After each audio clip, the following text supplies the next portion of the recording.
Masih informasi kriminal, Barreskrim Polri membongkar kejahatan penipuan berkedok asmara jaringan internasional yang dalam sebulan meraup keuntungan hingga 50 miliar rupiah.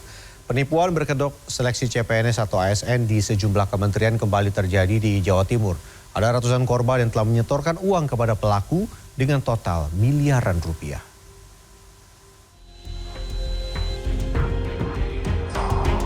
Direktorat Tindak Pidana Umum Barreskrim Polri meringkus 21 pelaku penipuan berkedok asmara atau love scamming. Para pelaku diciduk petugas di 2 kamar sebuah apartemen di kawasan Jakarta Barat 17 Januari lalu. Dari tangan para pelaku, petugas menyita puluhan unit barang bukti yang didominasi oleh barang elektronik. Dari hasil penyelidikan sementara, para pelaku beraksi dengan mencari target di beberapa aplikasi kencan dengan memanipulasi foto profil baik laki-laki maupun perempuan. Berdasarkan catatan petugas, jumlah korban mencapai 368 orang, terdiri dari 1 warga negara Indonesia dan sisanya warga negara asing dari berbagai negara. Dalam sebulan, sindikat ini mampu meraup keuntungan antara 40 hingga 50 miliar rupiah. Mereka berpura-pura untuk mencari pasangan. Setelah mendapatkan korban, para pelaku ini meminta nomor handphone sehingga kemudian berkomunikasi percintaan maupun mengirimi foto-foto seksi untuk dapat meyakinkan korban.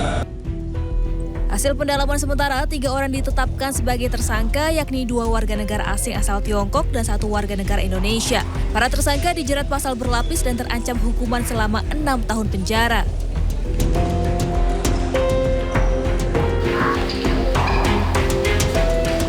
Direktorat Reserse Kriminal Umum Polda Jatim membongkar praktik penipuan seleksi calon pegawai negeri sipil di Dusun Ngreco, Kecamatan Kandat, Kabupaten Kediri. Jumat sore, Wadireskrimum Polda Jatim AKBP Peter Yanotama mengatakan aksi penipuan ASN ini terbongkar dari laporan korban bernama Ridwan pada 20 Maret 2023. Dari hasil penyidikan, kasus penipuan ini berlangsung pada tahun 2018 hingga 2019.